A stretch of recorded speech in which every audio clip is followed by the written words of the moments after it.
नमस्कार दोस्तों। आज आपके सामने कर्मा इनकार्नेशन टोलकम श्रद्धायन की पुस्तक के नए अध्याय लेकर उपस्थित हूँ।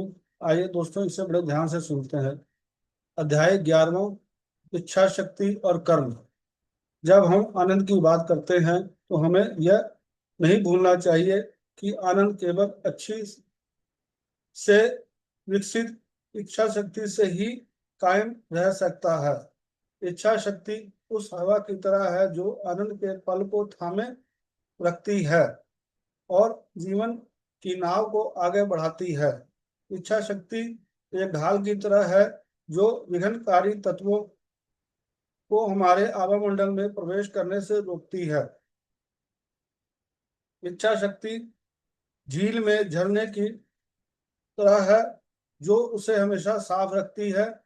अनुशासित इच्छा शक्ति का क्या अर्थ है?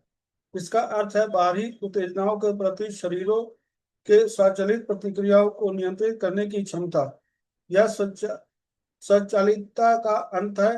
इच्छा शक्ति की यह शक्ति एक संचित गुण है।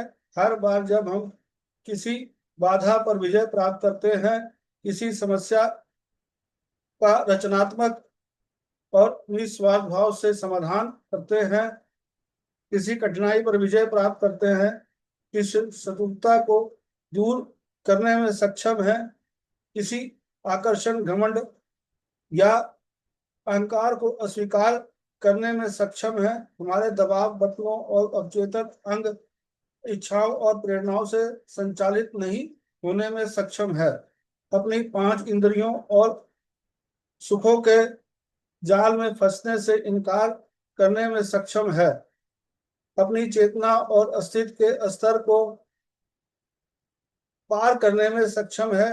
हम साबित करते हैं कि हम अपनी इच्छा शक्ति का उपयोग कर रहे हैं। ये सभी विजय एकत्रित होकर दबाव पैदा करती है जो हमारी आंतरिक दिव्यता की इच्छा शक्ति को जागृत करती है। जैसे जैसे हमारी इच्छा शक्ति बढ़ती है, हमारा आनंद भी बढ़ता है, क्योंकि आनंद अजेयता, शाश्वता और अविशालता का बोध है।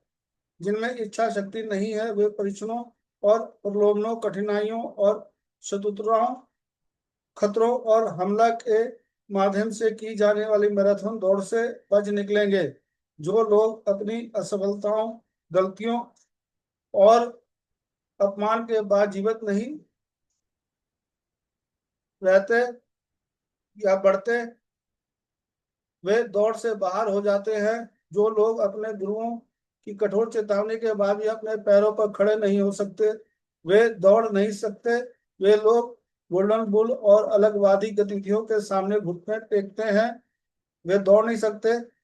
विश्व से सेवा और पूर्णता की मैराथन दौड़ केवल वही लोग दौड़ नहीं सकते जो अपनी इच्छा शक्ति विकसित करते हैं। दोस्तों, यह अध्याय यहीं तक। कल फिर आपके साथ नए अध्याय लेकर उपस्थित होऊंगा। धन्यवाद। Thank you.